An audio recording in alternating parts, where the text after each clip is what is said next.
박시백의 35년 3권은 1921년부터 25년까지 1920년대 전반을 다루고 있잖아요. 근데 이게 보시면은 진짜 이 독립운동이라는 게 이렇게 다양하게 이루어졌구나. 3.1운동 이후에 정말 독립운동의 백가쟁명 시대였다. 이렇게 볼 수 있을 것 같아요. 그래서 이제 앞부분에 세계사적 사건에 대한 배경이 나오잖아요. 가장 중요한 사건 두 가지만 기억하시면 돼요. 뭐냐면 압박 민족 대회라는 게 모스크바에서 열렸고 워싱턴 회의라는 게 또 미국에서 열렸어. 그래서 두 개의 큰 국제 회의가 있었던 거예요. 이 전작인 2권에서는 1919년에 파리 강화 회의가 열렸죠. 파리 강화 회의가 굉장히 중요한 사건이죠. 그것 때문에 3.1 운동이 일어난 거잖아요. 근데 이제 20년대 전반에는 그 다음으로 중요한 사건이 그 좌파 진영이 결집했던 극동 피압학 민족 대회 그리고 우파 진영이 결집했던 워싱턴 회의 이 두 개야. 근데 좌파 진영은 이 피압학 민족 대회를 통해서 굉장히 큰 어떤 성과를 거뒀어. 그게 이제 홍범도나 여운형이나 최진동이 참여했던 그 모스크바 피압학 민족 대회죠. 그러니까 좌파는 나름대로 이제 그이 버프를 많이 받았어요, 이 대회에서. 근데 우파는 워싱턴 회의에 이승만, 서재필 등이 굉장히 올인을 했는데 아무 성과를 거두지 못했죠. 전혀 발언권도 얻지 못하고 이슈도 못했고. 그래서 이제 이것 때문에 사실은 서재필은 여기서 독립운동을 포기하게 되죠. 이게 여기 워싱턴 회의에서 전혀 한국 문제가 다뤄지지 않는 걸 보면서 서재필은 여기서 독립운동 끝 하고 접어버립니다. 그 정도로 이 우파 쪽에서는 이 워싱턴 회의가 미친 충격이 컸던 것 같아요. 이승만도 확실히 기가 팍 꺾이게 되고 그 얘기 나중에 좀 자세히 할게요. 그다음에 이제 이때 식민정부는 사이토라고 하는 새로운 총독이 2대 총독이죠. 이 사람이 처음으로 해군 출신 총독이 처음이자 마지막으로 원래 조선 총독은 항상 육군 대장 출신들이 했는데 이때만 딱 한 번 처음이자 마지막으로 원래는 문관을 시키려고 하다가 그래서 야마가타 아리토마 아들을 시키려고 했다는 거 아닙니까?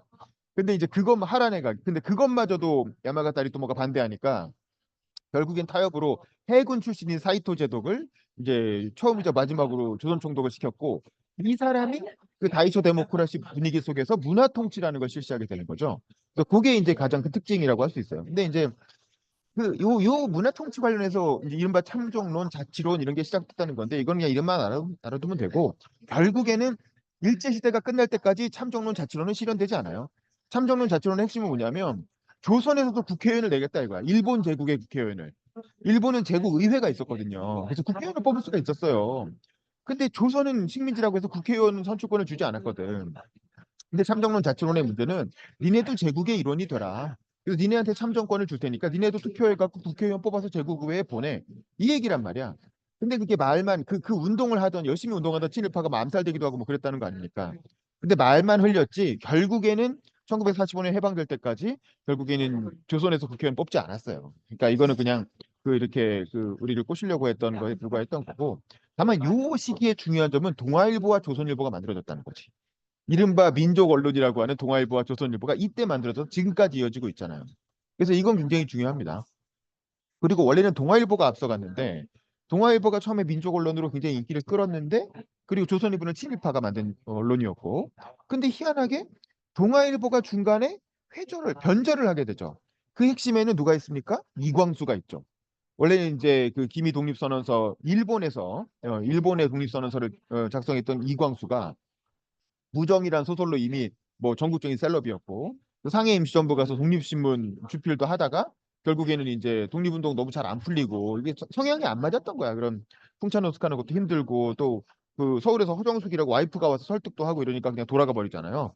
그리고 나서 동아일보로 가가지고는 이른바 이제 그 민족의 경륜이라고 하는 그 유명한 사설을 쓰면서 우리는 아직 민족의 경륜이 부족해서 안 된다. 그래서 좀 더 이렇게 실력 양성을 해야 된다. 이렇게 하면서 약간 이제 친일 쪽으로 기울게 되고 그 이광수를 필두로 해서 이른바 동아일보 세력 나중에 한민당 세력이 되는 인촌 김성수와 고아 송진우 이런 사람들은 원래 삼일운동의 주역이었던 사람들인데 근데 이런 사람들이 동아일보를 주축으로 하면서 점점 이른바 자치론 쪽으로 기울면서 친일로 다가가게 되죠. 그 상황에서 있었던 재미있는 에피소드가 이른바 빠가야로 사건이잖아요. 빠가야로 사건. 그 박준금이라고 하는 깡패, 일본 야쿠자 출신의 그 조선인 깡패 박준금 그 사람을 좀 조지는 이 기사를 좀 썼는데 박준금이가 이제 술자리에서 김성수, 송진우 같은 우리나라 최고의 어떤 지식인들을 불러다가 이렇게 칼을 딱 꽂으면서 이 빠가요. 너네 사과하고 그 보상금 내놔. 안 내놓으면 다 죽여버릴 거야. 이런 식으로 협박을 하니까 그 나약한 지식인들이잖아. 그러니까 벌벌 떨면서 미안해요 하고 사과해서 각서도 써주고 돈도 줬다는 거 아닙니까? 근데 그게 이제 나중에 그 시대일보인가? 그러니까 다른 신문에서 그게 조선일보인가에서 그게 특종으로 보도가 되면서 동아일보 경영진들이 아주 망신을 당하는 이제 그런 사건이 있었죠. 그러니까 이게 이제 어떻게 보면 자치론 참정론의 그 나약한 현실을 일본 야쿠자한테도 꼼짝 못하는 그런 나약한 현실을 보여준 게 아닌가 싶고 그다음에 또 밀정 얘기가 나오는데 재밌는 게 이제 배정자 씨 얘기가 재밌죠. 배정자는 이토 히로부미의 양자였는데 우리가 미스터 션샤인 같은 드라마 보면 꼭 그런 캐릭터 하나 있죠. 일본인과 뭔가 연결돼 있는 여자 스파이 캐릭터. 그거의 원형이 배정자인 거예요. 근데 배정자는 이제 거의 조선의 마타하리라고 해야 되나? 근데 마타하리는 좀 억울한 케이스고 배정자는 적극적으로 친일을 했지. 그리고 나중에 뭐 만주로 넘어가서 마족 부인도 하고 아주 뭐 스케일 크게 사신 분이고 일제 말에는 위안부들을 동원해서 동남아 가가지고 위안부 이렇게 그 데려가기도 하고 그러니까 아주 적극적인 찌질론자고 나쁜 년이야 진짜 그야말로 그야말로 나쁜 년인데 예, 근데 어쨌든 그래도 한 시대를 정말 풍미하다 가신 분입니다. 그 나중에 이 양반은 간민특위에 잡혀가가지고 나중에 이렇게 감옥까지 갑니다. 그리고 1952년까지 감옥에 있다가 아마 죽었나 그럴 거예요. 하여간 어떻게 보면 이거 뭐 대단한 양반이죠. 그 다음에 이제 본격적인 무장 독립운동의 시대가 시작이 되는 거야. 그 부분이 재밌죠. 근데 이 무장 독립운동은 신흥무관학교로부터 시작을 하잖아요. 그래서 우리 암살 영화에 보면 그 속사포라고 신흥무관학교 출신이 나오잖아요. 근데 이제 신흥무관학교는 알다시피 이회영, 이시영 형제가 가산을 청산해가지고 가서 세운 학교인데 신흥무관학교가 키워낸 스타는 이제 대표적인 게 지청천, 이범석 이 두 장군을 거칠 수가 있죠. 나중에 흥복군 사령관 하게 되는 이 사람들이 중요한 이유는 이승만 정권 때까지 살아남아갖고 이승만 정권에서도 중요한 역할을 해요. 그리고 나중에 야당으로 돌아서서 야당 정치인으로도 활동하고 50년대. 그래서 이제 지청천 장군, 이범석 장군 이런 사람들은 우리가 좀 기억해둘 필요가 있다. 이분들은 신흥무관학교에 교관을 했던 거예요. 학생이 아니고 교관. 그다음에 이제 또 하나 중요한 인물들이 또 그 우리 무장 독립운동의 양대 스타 좌파의 홍범도, 우파의 김좌진 그 두 명이 이제 등장 역사에 등장을 하게 되는 거죠.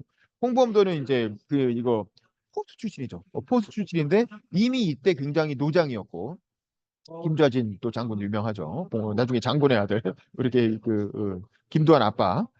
진짜 아빠인지도 조금 애매한데 어쨌든 이제 아빠인 걸로 추정되는 자, 그래서 이 홍범도와 김좌진이 바로 봉오동 전투와 청산리 전투라고 하는 이제 두 개의 큰 전투를 연속적으로 이어가면서 독립운동사에 아주 길이 남을 전쟁을 벌이는데, 근데 이거는 이미 영화로도 만들어져 있고 이만큼 상식적으로도 아는 내용이니까 넘어갈게요. 근데 이제 문제는 이 전쟁이 전투로서 성공했지만 그 이후에 일제에 의해서 경신참변이라고 하는 대보복이 일어나면서 만주 지역에 살고 있던 조선인들이 아주 엄청난 학살을 당하는 그래서 이제 독립운동의 물적 기반이 파괴돼 버리는 그런 결과로 초래됐다라는 걸 우리가 알아둘 필요가 있겠고.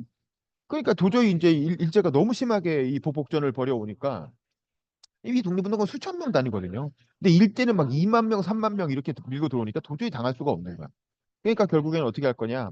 역시 이 시대가 이제 소련의 시대잖아요. 러시아 혁명의 시대고. 그러니까 이제 러시아로 가자.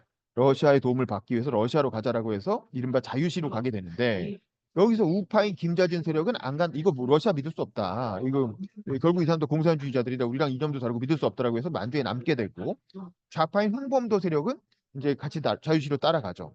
그게 이제 자유시의 비극으로 이어지는 겁니다. 최근에 홍범도 그 동상 철거 문제 때 이슈가 됐던 사건이 바로 이 사건인 거죠. 이게 자유시 사건을 따지고 보면 우리가 지난 2권에서 얘기했던 그 해외 그 공산주의자들이 두 파벌로 갈라지게 되잖아요. 거기서 이제 연유한 사건인 거야. 단순히 이제 그 군사 세력만의 갈등이 아니라 정치적 갈등이었던 거예요. 그래서 이르쿠츠크파 공산당이 있고 상해파 공산당이 있다고 얘기했잖아. 근데 이르쿠츠파 공산당은 좀 젊은이들이고 소련과 직접 연결된 사람들이었고 소수파였지만 젊은이들이었고 그다음에 상해파 공산당은 이른바 상해 임시정부에 참여했던 사람들 이동희를 중심으로 상해 임시정부 초대 국무총리였던 이동희를 중심으로 한 어떤 연장자들이었던 거예요. 그래서 약간 청년 세대와 중년 세대 간의 어떤 세대 갈등적 성격도 있고 근데 공산주의 노선에 관한 좀 더 급진적인 사람과 조금 더 온건한 세력 간의 어떤 이념 갈등일 수도 있고 어쨌든 크게 보면 두 덩어리의 좌파가 공산주의자들이 있었던 거야 해외에. 그리고 그게 군사적으로 연결된 게 바로 고려혁명군과 대한의용군이죠. 고려혁명군이 이르쿠츠크파에 가까운 좀 더 급진적 집단이었던 거고, 대한의용군은 상해파에 가까운 좀 더 온건한 집단이었던 거야. 근데 아무래도 이게 소련 안으로 들어가다 보니까 좀 더 급진적인 이르쿠츠크파와 연결된 고려혁명군이 다수를 형성했고, 대한의용군은 약간 온건파인데 소수파였던 거예요. 근데 이제 이 둘 사이의 어떤 주도권 문제, 누가 이 자유시에서의 어떤 결국 이 군대라는 걸 보면 지휘권이 핵심이에요. 군대라는 건 지휘권이 통일되지 않으면 아무 의미가 없는 거잖아요. 그냥 테러 집단인 거죠. 그래서 지휘권을 누가 가져갈 것인가를 놓고 다 결정 싸우다가 결국엔 어떻게 됩니까? 이게 소련이 이르쿠츠크파가 가져가게 된 거야. 근데 이거에 반발했던 대항오용군이 그럼 우리는 안 하겠다, 그냥 돌아가겠다고 했더니 돌아가는 것도 못 가게 막았어. 그리고 무장해제를 하라고 하니까 무장해제하면 무기를 뺏기는 거잖아요. 그러면 군대로서 의미가 없어졌잖아. 그러니까 무장해제는 응하지 못하겠다라고 하니까 결국에는 교전이 일어났고 다수파였던 고려혁명군이 대한혁명군을 학살하는 사건이 벌어진 거죠. 근데 몇백 명 정도가 죽었다는 거예요. 그리고 근데 그걸 보면 결국에는 대한민국이 적극적으로 저항하지 않았어. 이 책에도 그렇게 나오지만 이게 너무 같은 민족끼리 총질하는 상황이 너무 비극적이고 슬프고 하니까 적극적으로 저항하지 않아서 그냥 일방적으로 학살을 당했고 그리고 나서 무장해제 돼버린 사건입니다. 그리고 이 과정에서 홍범도는 이 중재역이었다는 거. 이 책의 서술에 따르면 이 책은 홍범도 논란이 벌어지기 전에 나온 책이니까 뭐 그런 걸 의식해서 쓴 책은 아니에요. 근데 당시 팩트 자료를 보면 홍범도가 무슨 뭐 진압하는 쪽에서 뭐 학살했다, 이 학살에 가담한 쪽은 아니었고 이 대한의용군과 고려 혁명군 사이를 중재하려는 그런 입장이었다고 해요. 근데 이제 중재가 잘 안 통했지. 그래서 결국에는 이렇게 결국에는 이제 대한의원군이 별로 적용하지 않으면서 전쟁은 그렇게 정리가 됐는데 결국 이 참변의 결과는 독립군 와해예요. 이제 기껏 힘들게 키워놓은 독립군 세력이 와해돼 버린 거야. 이렇게 해가지고 자기들끼리 싸우고 그 나살아남은 고려혁명군은 소련 안쪽으로 들어가 버리면서 그냥 소련의 일개 군대가 돼버린 거죠. 그러면서 그냥 사실상 흐지부지 다 독립군으로 다시 돌아오지 못하고 리타이어 되는 걸로 끝나버립니다. 결국 저는 이 사건을 보면서 느낀 건, 이게 국민이 없는 상태에서 군대를 만든다는 게 결국 이런 한계가 있는 게 아닌가. 그나마 만주에는 국민들이 좀 있었는데 그 만주의 물적 기반이 일제에 의해서 그 와해돼 버리고 나서 군대만 남아가지고 이동을 하니까 군대라는 건 보급이 있어야 되고 계속 이렇게 누군가 세금을 내 가지고 먹여 살려줘야 되는데 그런 기반이 없는 군대만 남아가지고 결국에는 겪을 수밖에 없었던 한계가 아니었나. 뭐 그런 생각. 이게 무장 독립론의 한계예요. 결국 국민이 없는 상태에서 군대만 만들었어요. 마음이 급하니까 이제 그 열혈 청년들이 모여서 군대를 만들었지만 사실 지속 가능하지가 않았던 거죠. 그래서 이제 그거는 우리가 이거 좀 짚고 넘어가야 될 것 같고, 그다음에 이제 의열단 운동으로 넘어가는 거죠. 그러니까 이게 그래 군대는 오케이 안 되겠어. 그럼 이렇게 테러를 해야 되겠다. 몇 명의 젊은이들이 모여 테러로 한번 독립운동의 어떤 그 분위기를 만들어 보자라는 거죠. 그 대표적인 게 약산 김원봉이죠. 김원봉이라고 사람이 의백이라고 해서 이 사람은 신흥무관학교 출신이긴 한데 신흥무관학교에서 군인으로 양성됐다기보다는 폭탄 제조법을 배워가지고 그 독자적인 테러 조직을 결성한 거야. 그게 의열단이야. 그래서 이제 의열단에 이제 우리가 영화 암살 이런 데서 보는 유명한 사건들이 벌어지잖아요.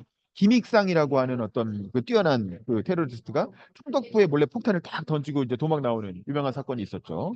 그래서 뭐 누가 죽은 건 아니지만 어쨌든 총독부에 간담을 서늘하게 했고 다나카라고 하는 육군 대신 그 여운형 만나게 됐던 그 육군 대신이 상해로 오니까 다나카를 암살하려고 세 명이 동시에 이렇게 1차, 2차, 3차 시도를 했는데 결국엔 실패하고 그 과정에서 이제 민간인 미국 여성이 총에 맞아 죽는 사건이 벌어지죠. 그것도 아주 유명한 일제의 간담을 서늘하게 한 사건이고 그다음에 김상옥이 총독을 암살하려고 국내에 들어왔다가 중간에 잡히면서 이 경성에서 총격전을 쌍권총을 들고 수백 명의 경찰과 추격전을 벌이면서 밤새 총격전을 벌이고 마지막에 11방의 총상을 입고 마지막 한 발로 자기를 쏴서 자살하는 그 유명한 사건 이른바 쌍권총 사건이 벌어졌죠. 김상옥. 그게 이제 영화 밀정으로 이어지는 맨 앞부분에 나오는 사건이죠. 자, 이러면서 이제 의열단이 1920년대 초반에 아주 조선을 들었다 놨다 하는 아주 큰 이렇게 그 조직으로 등장하게 됩니다. 그리고 황옥경부가 연관된 이른바 영화 밀정에서 나온 그 대파괴 시도하려다가 왕창 잡히고 실패하는 사건이 일어나게 되죠. 하여간 이런 사건을 겪으면서 의열단이라고 하는 게 조선인들 사이에서 엄청 유명한 사건이 됐고 그 테러리스트들이 다 스타화되고 뭐 유명해지긴 했는데 이게 이제 이론적 배경이 없다 보니까 단재 신채호 선생이 조선혁명 선언이라고 하는 유명한 글을 써가지고 이 책 뒤에도 사료로 붙어 있죠. 그래서 이제 의열단의 어떤 이념을 이론화해주는 일도 있었고요. 마지막으로는 김지섭 열사가 일본으로 들어가서 일본 황궁을 폭파하려고 하다가 근데 이제 수리탄이 눅눅해져 갖고 폭발을 안 했죠. 근데 수리탄을 두 번 던졌는데 결국 터지는 않았지만 그 사건이 어쨌든 언론에 보도가 되면서 일본 한국에 폭탄을 던지려고 했다는 그 자체가 엄청나게 충격적이잖아. 그래서 이런 것들이 의열단이라고 하는 단체를 엄청 유명하게 만들었고, 그래서 김구 선생보다 김원봉한테 더 큰 상금이 걸렸다는 거 아닙니까 그 당시에. 그러니까 그 정도로 이제 조선과 일본을 벌벌 떨게 만든 유명한 단체로 성장하게 되죠. 그런데 이게 1923년에서 24년 넘어가면 내부에서 노선 갈등이 일어나게 돼요. 왜냐면 이렇게 한 2, 3년 정도 열심히 의열 투쟁을 해갖고 테러 여러 가지 시도를 했는데 성공한 것도 있고 실패한 것도 있었지만 제2의 3.1 운동은 일어나지 않았거든. 그런 식으로 테러리스트들이 자기를 희생하면서 계속 의열 투쟁을 하다 보면 국내에서 민중들이 와 하고 봉기해갖고 제2의 3.1 운동 같은 그런 대사건이 일어날 줄 알았는데 아무리 2, 3년을 열심히 노력해도 그런 사건이 일어나지 않는 거야. 그러니까 스스로도 이게 맞나? 이런 노선 갈등이 일어나게 되고 내부에서도 이제 의열단 내부에서도 사회주의자와 무정부주의자 사이의 이념 갈등이 일어나게 되는 거죠. 사회주의자들이 보기에는 이렇게 단발성 투쟁을 하고 다 죽어나가고 이런 게 무슨 의미가 있냐. 차라리 어떤 조직적인 운동을 해야 되는 거 아니야. 혁명의 어떤 체계를 가지고 세계 혁명의 흐름 속에서 그때 러시아 혁명이 성공해갖고 전 세계로 사회주의가 퍼져나가던 시기니까 그 흐름에 우리도 동참을 해야지. 개별적으로 테러하다 죽어나가는 게 무슨 의미가 있냐. 이런 논란이 일어나게 되고 그래서 내부에서 갈등이 일어나다가 결국엔 김원봉 스스로가 그 노선에 동의하게 됩니다. 그래서 김원봉 스스로가 이제 의열투쟁을 접고 대중투쟁으로 결국 이제 사회주의 투쟁이죠. 대중투쟁으로 그래서 군대를 만드는 이렇게 단순히 어떤 개인적인 테러 활동이 아니라 군대를 조직하는 걸로 넘어가자라고 하면서 이른바 황포군관학교에 군인으로 다 입교를 하게 되죠. 나중에 이 책 다음에 나오는 얘기지만 그러면서 1920년대 전반의 의열투쟁은 마무리가 되게 됩니다. 그다음에 이제 임시정부 얘기로 넘어오게 되는데 임시정부가 이제 1919년에 멋있게 쫙 하고 출범을 했잖아. 그리고 이제 이승만을 임시 대통령으로 앉히는 것까지는 성공. 자, 근데 이제 그 다음에 어떻게 됐느냐라는 얘기가 나오는 거죠. 내부의 정치 얘기인 거죠. 그야말로 임시정부 내부 정치. 근데 이제 핵심은 이제 이승만이 너무 정치를 잘 못한 거예요. 제가 이승만 관련 강의에서도 얘기하고 지난번에 안창호 강의 때도 얘기했지만 이승만이라는 사람은 일단 기본적으로 위임 통치를 주장했다는 것 때문에 내부에서 끊임없이 비판에 시달리죠. 신채호는 이승만 임시 대통령으로 임명하니까 바로 탈퇴해 버리잖아요. 그리고 그다음부터 반임시정부 운동을 그 상의해서 벌이게 되거든요. 그다음에 이제 그 위임 통치했다는 것에 대해서 뚜렷하게 사과를 안 하는 거야. 이승만이 보기엔 내가 뭐 사과할 일이냐. 내가 보기엔 합리적인데. 이러니까 이제 그게 다른 독립운동가들과 너무 이렇게 좀 다른 입장이었던 거고 거기에 이제 임시정부를 운영하는 방식도 이른바 기호파 위주, 자기 고향 출신 기호파 위주의 어떤 파벌주의를 조장하고 막 이러니까 하여간 별로 이게 해방 이후에도 똑같아요. 이 이승만의 태도는. 그래서 별로 이렇게 폭넓은 지지를 얻기에는 너무 개성이 강한 사람이었고 그러다 보니까 결국에는 암살 시도까지 있을 거라는 소문이 도니까 그냥 다시 미국으로 돌아가 버리죠.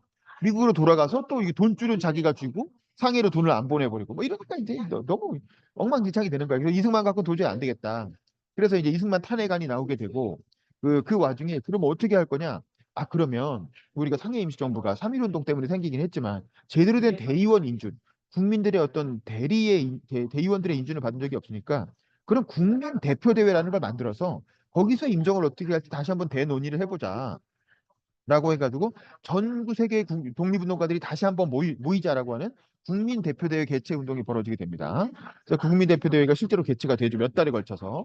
거기에서 이제 크게 세 가지 흐름이 나타나는데 창조파라고 아까 그 이승만 비판의 신채호를 중심으로 한 창조파 그리고 도산 안창호를 중심으로 한 개조파 그다음에 김구를 중심으로 한 보수파 이 세 가지 파벌이 갈등하게 되는 거예요. 신채호는 아예 임정 텄다. 신채호나 청년 좌파 그룹은 임정 필요 없으니까 그냥 없애버리고 새로운 임시정부를 만들자라는 게 창조파고 안창호나 여운형 같은 개조파는 그래도 우리가 어떻게 힘들게 이 임시정부 만들었는데 이걸 없애냐. 없애지 말고 이걸 뭔가 개조하는 방향으로 한번 해보자라는 게 개조파. 그다음에 이제 사실은 미국으로 건너간 그 이승만이나 사실 이승만의 대리인격이었던 게 김구예요. 그러니까 나중에 김구와 이승만이 해방공원에서 갈등하니까 굉장히 라이벌로 생각하는데 사실 김구는 평생에 걸쳐서 이승만 노선을 따라갔던 사람이에요. 이때도 이승만이 미국에 건너가서 임시 대통령을 하고 있고 김구는 그냥 지금 이 시스템 그대로 가자라는 현상 보수파였어요. 근데 어쨌든 이 세 가지 파벌의 갈등을 하다가 결국엔 어떻게 되느냐 이승만은 결국 탄핵이 되고 그다음에 이제 2대 대통령으로 박은식이 추대가 되죠. 우리 역사학자 한국통사 쓰신 박은식이 추대가 되는데 너무 건강이 안 좋았어. 박은희 자체가 거의 뭐 그 죽을 날이 까딱까딱하는 상황에서 유 대통령이 된 거야. 그러니까 박은식의 역할은 대통령제를 끝내는 대통령. 그러니까 이게 대통령제가 안 맞는다. 이 대통령제 시켜놓으니까 이승만 같은 사람이 전행을 하니까 우리 그냥 의원 내각제로 원래 하려고 했던 의원 내각제로 돌아가자라고 해서 대통령 하자마자 바로 의원 내각제 개헌안을 제시를 하고 이른바 국무령제라고 해서 의원 의정원과 국무령이 일종의 국무총리죠. 예, 국무령제로 바꾸고 본인은 대통령이 사직합니다. 그 사직하자마자 두 달 뒤인가 바로 돌아가시고. 근데 국무령은 그럼 누가 할 거냐? 그래서 뭐 누가 해봐라 유명한 사람 중에 뭐 양기 뭐 하고 양기탁한테도 얘기하고 뭐 이런데 아무도 안 하겠다고 안창호한테도 얘기했더니 안창호도 안 하겠다 그러고 그러니까 그 홍진이라고 하는 변호사 국내에서 활동했던 한성 정부 출신의 홍진이라고 하는 변호사를 추천을 해가지고 또 안창호가 추천했죠. 그래갖고 홍진이라는 사람이 국무령을 받아들이면서 결국 임시정부가 정리가 됩니다. 근데 정리는 되는데 이 과정에서 너무 많은 사람들이 상처를 받아서 다 임시정부를 떠나요. 그래서 홍진이 내각에 막 인사를 했는데 아무도 안 와. 상해에 와서 부임을 해야 될 거니까 아무도 부임을 안 해. 근데 다 만주에 있고 뭐 이러니까 결국엔 이때부터 임시정부는 그냥 껍데기만 남게 됩니다. 껍데기만 남은 임시정부를 그냥 김구가 경무국장이었던 김구가 그냥 근근히 지켜나가는 그런 상황이 되게 돼요. 근데 이게 임시정부 거의 망할 뻔했는데 임시정부 다시 살아나는 건 20년대 후반에 있었던 윤봉길 사건, 이봉창 사건으로 살아나게 되죠. 그 얘기는 나중에 다시 하고.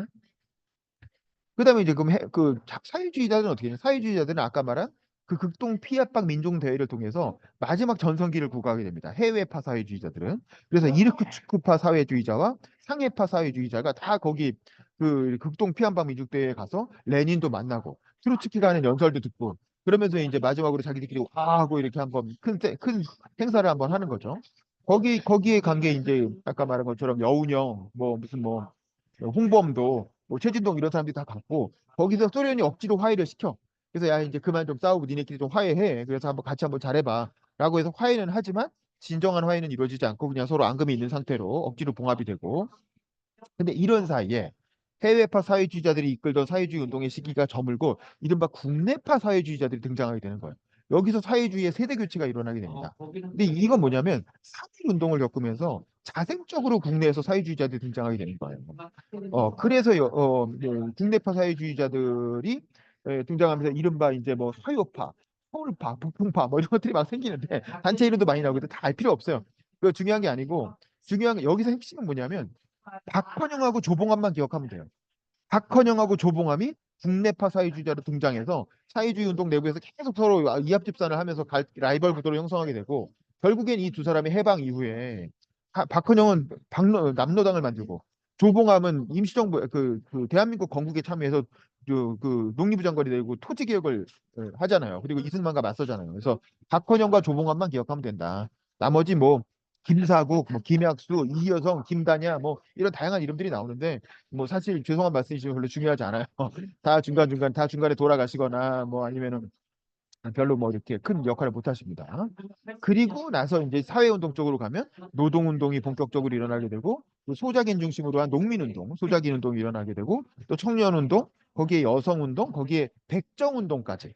백정운동이 형평사라고 하는 백정들의 우리 백정은 그러니까 이제 뭐냐면 계급차별운동이고 신분차별운동, 신분차별 철폐운동이 이제 일어나게 되는 거죠. 또 그런 운동들이 상당히 의미가 있고 특히 여기서 좀 인상적인 건 나혜석 시절, 나혜석 여성운동에서는 정말 시대를 앞서간 정말 대 인물이에요. 그래서 나혜석이라는 게 원래 서양 화가인데 그 이렇게 이혼을 30대 중반에 이혼을 하면서 탁지광이라고 이제 당시 유명한 조선의 잡지에 이혼 고백서 이렇게 이혼 고백서를 발표를 하잖아요. 근데 정말 이 대단한 요즘 갖다 놔도 정말 이렇게 할 만한 그런 그 대단한 여성 운동가가 등장하게 되는 거죠. 이혼 고백서 한 달락만 읽어보면 되게 재밌어요. 여기 보세요. 257쪽에 보면 조선 남성의 심사는 이상하회다. 자기는 정조관념이 없으면서 저에게나 일반 여성에게 정조를 요구하고 또 남의 정조를 빼앗으려 합니다. 남편의 아내가 되기 전에 내 자식이 어미이기 전에 첫째로 나는 사람인 것이요. 조선의 남성들아, 그대들은 인형을 원하는가?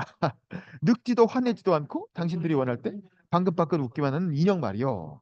나는 그대들의 놀이개를 거부하오. 라고 이렇게 아주 멋진 그 이혼 고백서를 발표해서 조선 남성들이 아주 아주 빡돌게 만든 거죠.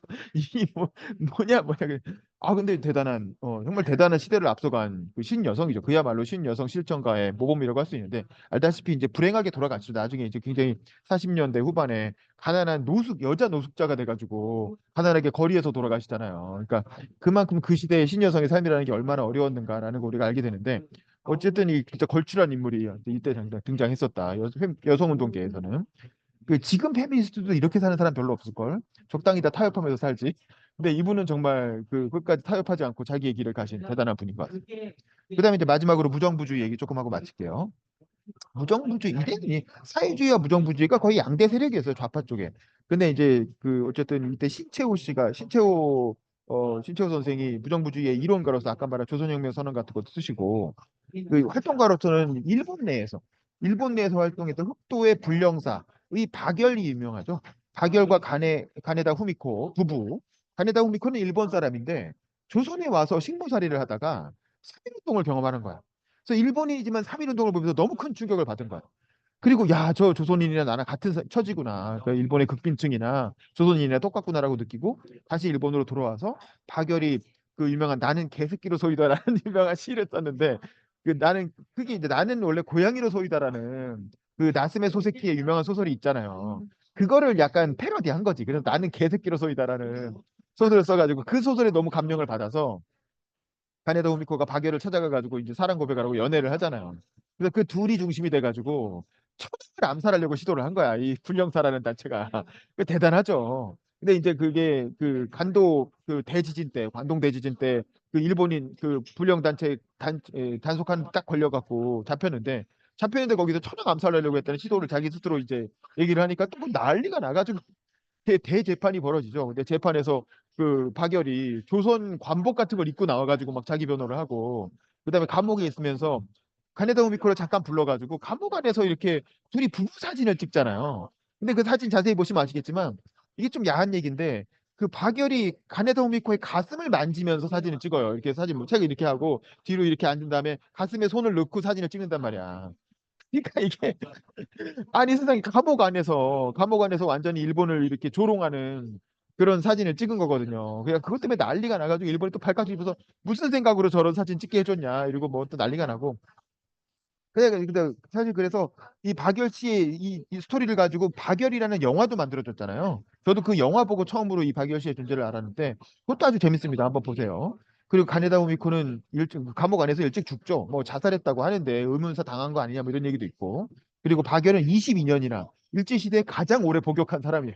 독립운동가 중에 죽지 않고 22년이나 복역을 해서 일제가 패방하고 나서 석방이 됩니다. 그리고 국내에 들어와서 좀 활동하다가 북한으로 납북돼서 70년대까지 북한에 살아요. 그래서 아마 북한에 넘어가 가지고는 북한 정치에도 참여하고 막 그랬던 것 같아요. 근데 또 우리나라에서 또 대한민국 훈장을 받았더라고요. 그러니까 그걸 보면 또 6.25 때는 뭐 적극적으로 참여하진 않으신 것 같은데 어쨌든 이분도 인생이 아주 파란만장하죠.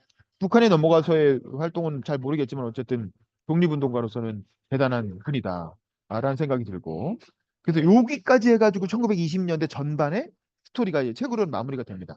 그래서 정말 이 시대의 어떤 흐름 속에서 우리가 상상할 수 있는 모든 종류의 뭐 이렇게 민족 계몽운동부터 시작해서 임시정부를 통한 어떤 외교론, 정치, 그다음에 이제 무장투쟁, 테러리즘, 뭐 거기에 무장부주의까지 모든 종류의 어떤 독립운동이 다 실험해보는 그런 독립운동의 전성시대, 독립운동의 백가쟁명 시대가 바로 1920년대 전반이었다. 그걸 우리가 알 수가 있고 그 내용까지가 이번 3권에서 다루고 있는 내용입니다. 자, 요렇게 이제 꼽히기 시작하는 독립운동이 다음 4권 이후에 어떤 식으로 전개가 되는가라는 게 이제 우리가 또 관심을 가지고 봐야 될 부분인 것 같아요. 그럼 이제 제 설명은 여기까지 하고 또 다른 분들 이야기를 한번 들어보도록 하겠습니다.